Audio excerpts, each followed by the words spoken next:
ফিরে এলাম বিরতির পর। লেনিনের শতবর্ষ মৃত্যুবার্ষিকী যথাযথ মর্যাদায় পালন করা হলো আজ।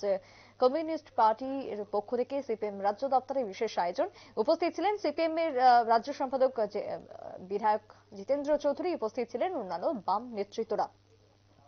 শ্রমিক বিপ্লবের সার্থক রূপকার লেনিনের শতবর্ষ মৃত্যুবার্ষিকী পালন করা হলো যথাযোগ্য মর্যাদায়। বামেদের পক্ষ থেকে বিশেষ আয়োজনে উপস্থিত রাজ্য সম্পাদক জিতেন্দ্র চৌধুরী, তিনি পতাকা উত্তোলন করলেন দলীয়ভাবে এবং তারপরে শ্রদ্ধা জানালেন লেনিনের প্রতি। কি বক্তব্য উঠে এসেছে আজকের এই শ্রদ্ধা জ্ঞাপনকে কেন্দ্র করে রাজ্য সম্পাদক জিতেন্দ্র চৌধুরীর, শুনুন।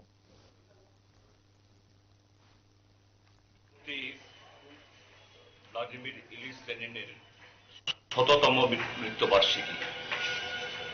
আমরা ভারতের কমিউনিস্ট পার্টি মার্ক্সবাদীর তরফ থেকে কমরেড লেনিনের এই শততম মৃত্যুবার্ষিকীতে তার যে মৃত্যুর 100 বছর বাদেও লেনিনের যে কাজ, তার তত্ত্ব এবং মার্ক্সবাদ প্রয়োগে তিনি যে সমস্ত যে দিশা দিয়ে গেছেন, আমরা সারা বছর ব্যাপী এটাকে স্মরণ করব।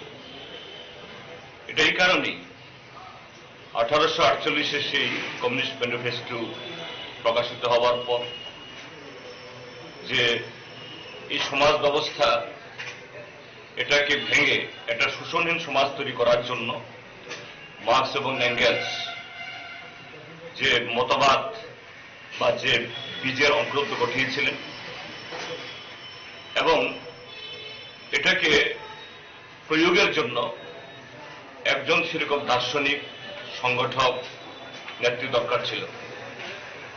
কমরেড লেনিন এই মার্ক্সবাদকে সোভিয়েতের মাটিতে, তখনকার সময়ে সোভিয়েতের এই ইউরোপের সবচেয়ে পশ্চাৎপদ এলাকা, মার্কস এবং লেনিনও, এই মার্কস এবং এঙ্গেলসও তার জীবদ্দশায় তারা ভেবেছিলেন যে পৃথিবীতে প্রথম সমাজতান্ত্রিক সমাজ ব্যবস্থা হয়তোবা কোনো উন্নত ধনতান্ত্রিক দেশে হবে, কিন্তু লেনিন এই অনুন্নত ইউরোপের সে রাশিয়াতে তার প্রয়োগ করে দেখিয়েছেন এবং সমাজতন্ত্র যা 7.5 দশক ধরে সারা পৃথিবীর বুকে একটা বিকল্প কর্মসূচির মধ্য দিয়ে সব দিক থেকে একটা সেরা মানব উন্নয়নের একটা কর্মসূচি হিসাবে প্রতিষ্ঠিত করেছে।